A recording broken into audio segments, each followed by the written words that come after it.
अगर तलाश करूं कोई मिल ही जाएगा। अगर तलाश करूं कोई मिल ही जाएगा। मगर तुम्हारी तरह कौन मुझको चाहेगा।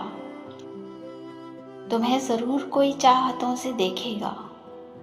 तुम्हें ज़रूर कोई चाहतों से देखेगा। मगर वो आंखें हमारी कहाँ से लाएगा। न जाने कब तेरे दिल पर नई सी दस्तक हो।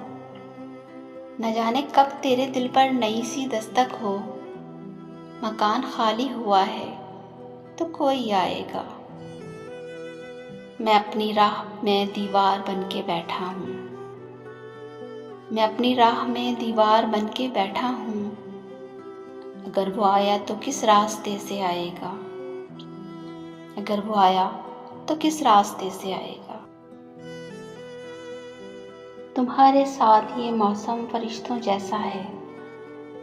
तुम्हारे साथ ये मौसम फरिश्तों जैसा है।